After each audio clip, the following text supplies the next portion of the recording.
Hey everyone, Mike Guerra. Thanks so much for joining me on my YouTube channel. Today we're going to talk about new construction. How does buying a pre-construction home work? And I'm going to explain the process to you. So I'm going to break it down in a few steps. I have some of my notes here, so if I glance down, there's just a little bit here to take in. I'm going to break it down to you on the kind of steps that I wrote down here. So first you find a project. Let me just explain to you, I've purchased 4 pre-construction projects in my lifetime so far. So I bought a condo at Friday Harbor. I bought a condo down in Mississauga. I bought a new construction home in Alliston, and I bought a condo pre-construction, which is going on right now in Midland. So I've bought and sold pre-construction condos. So I have a little bit of experience when I'm talking to you here. Now again, I'm just breaking it down. There's situations and there's experiences that other people are gonna have that are different than this, but this is just a breakdown of how I experienced it through my processes. So first you find a project. You know, I was looking, the one I bought years ago, 2012, I think I saw it first come out, was Friday Harbor. It's a huge project that is in Innisfil. I bought a small little studio there at the time. I wasn't married yet, no kids. I since sold that, but I saw this big, huge development coming on and on the water. And so we got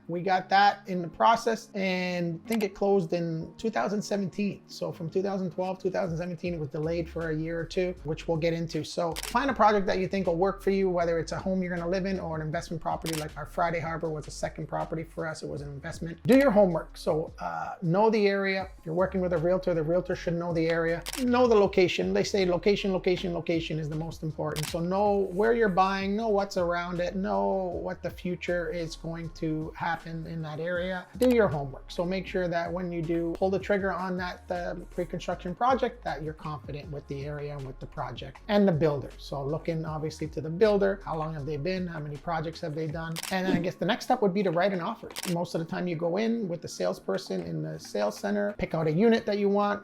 If it's a house, again, there's house pre-construction and condos pre-construction. So, you pick out the lot. If it's a house, condo, you pick out the condo you want, the floor you want, which direction it faces is very important.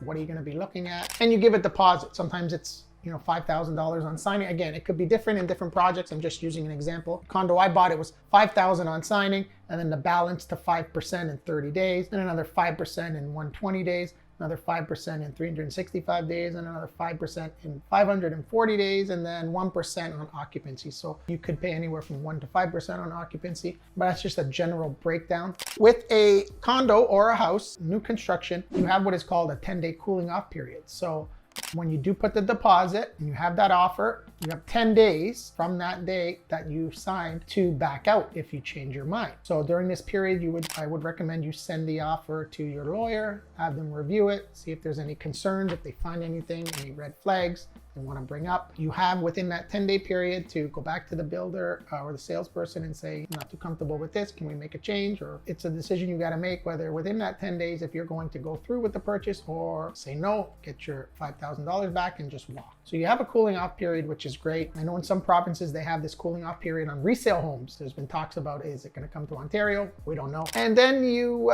would firm up. So if you did decide you wanted to move forward, you say yes, you move forward, you have your breakdown of your payments, you got to get your checks done, or if they do now, again, when I did mine, they were all with checks. I don't know if they have auto deposit now or how that works, but mine have all been with checks. Now, with condos and houses, there's a little bit different. So with condos, you have an occupancy period. Again, I won't get into too much of that, but with a house, when your closing date comes, you close. But with a condo, you have an occupancy date. So that's when the building is fit for occupancy. Usually the lower floors is first. You get in and you pay an occupancy fee. This just is almost like rent. Helps the builder pay off interest and carrying costs and whatnot until the building is registered. And then you would just transfer to your mortgage. And one more important thing is expect delays. So if you're new out there, if you're a first-time buyer or first time in buying pre-construction, all 4 projects I bought always had delays, whether it was 6 months, a year, 2 years. So if you're have a house to sell and you're planning, okay, our occupancy for this,